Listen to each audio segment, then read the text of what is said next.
right at the moment. So Peter, thank you for having us all here. And I'm so pleased that you're part of this community now, because I always thought this was where Masibambane belonged. Okay, so I'm not sure, is Bulgaria here as well? No. Yes. Dominican, yeah. I'm very pleased that you're here as well. Okay, if this doesn't work, too bad. I'll just have to talk past it. But what we have here is your leadership group. Am I right? These are the people who make the decisions in your school. So I think what we should first is a quick audit as to where you think you are as a school in the ICT journey. We talk about a journey without a destination, by the way. It just keeps going. So if I had to say there were 5 steps that you were climbing, and the top one is you are completely integrated, happy, why should I sit here and listen to you? That would be number 5. Number 1, we think we're starting, but we don't even know how to take that first step. And then maybe in the middle, you're sort of on your way, but sometimes falling down the steps, sometimes going up, just not quite sure who's with you. Some teachers will hit some above behind. Okay? Just a quick think in your head, and it's a quick show of hands, because I think you need to show each other the same response. Okay? So who thinks they've reached step 5, that okay, they can go home now? See, I forced you not to answer that question. I don't know of a school that's there. Okay, even if you go and visit a school like Pressure House, which is completely wired and integrated and so on, I don't think they would say they are. Okay, are there any schools who feel that they're right at the bottom and they're just hopefully picking up that foot to go on to the first step? Okay, who's confused and somewhere in the middle?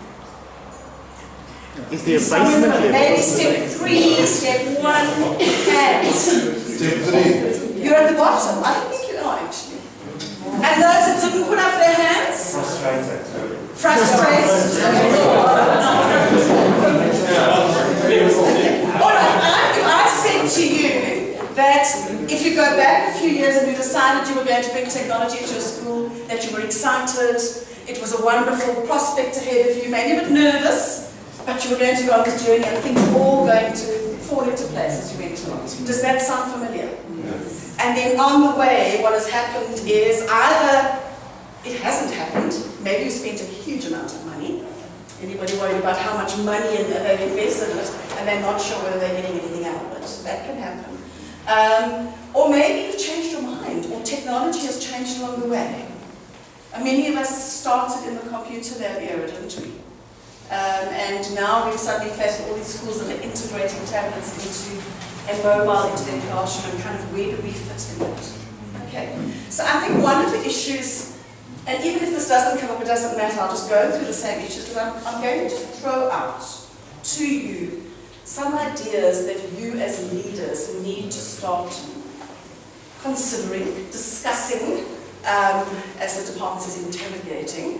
But you need to start thinking through these issues, because if you don't, you're going to find yourself on that journey without a map. And if you don't have that map, you are either never going to get there, or more likely you're going to get lost along the way and give up. And you're going to end up with a black hole in the middle of your school, and it's going to be very difficult then to get the enthusiasm in your school going again. Because some of the teachers of a certain age, like myself, who follow my eyes, might eventually say, we're too old for this, we don't want to do it. So we need a question for you. Is if you look around your school and the work you're doing in terms of IT, do you have a team? Could you say, this is my ICT team, I know who my ICT champion is, I know who my visionary leader is, I know who my curriculum integrator is, I know which teachers are going to be on board with me, I know that my HODs get the picture, and I even have a school team of kids to work with me. Okay, just quickly answer that and see if you can actually be really honest with it, because I'm not so sure anymore that what most of us do. Does anybody feel they've got all of that in place? Okay. Some of it. Okay, well done. Tick this off if you've got some of it. Don't forget the kids. Don't forget the children. They know more than you do anyway. And they're going to be ahead of you anyway. And if you're working in the extraordinary school space, our children are very much a part of the work we do anyway. Alright, so first step is to decide in your school who this leadership team team will be. It does not have to be somebody who runs a computer there, but obviously we want that person involved. Your principal must be in that team. Must. It's not a negotiable. They don't have to do the work. They don't have to do the cabling and the trunking and the phoning and all that sort of thing. But without your visionary leadership in the school, that team will be very much on its own, running parallel to what is happening.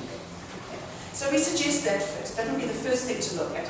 And it's your principal who, I'm afraid, has to be on top of things and has to keep up to date and read and find out what is happening in the world. And not expect other people to do that. You really do need to be on top of it. Your ICT champ, as though it's the kind of cliche that people use, is the person who maybe is young in the school, but is bright-eyed, bushy-tailed, and will run with new ideas, has a kind of a bent towards technology, likes that kind of work. Okay. Does not have to be somebody teaching technology or IT as a subject, but they are the kind of person that will run with it. Very organized, the younger the better generally. Okay. But crucial to this team, and I think for many years people didn't realize this, is you have to have someone who understands the curriculum exceptionally well. They may be an HOD, they may be on your management team, they may not. But there is no way that you can integrate into the work you're doing any form of technology unless that curriculum is the core of what you're doing. The technology is actually quite irrelevant. All right? So for us that's crucial, and I think with Peter's team at the moment, what we've done is we haven't come in to do the technology, we've come in to help them with their reading program, using the technology to support them. So the focus is on the curriculum.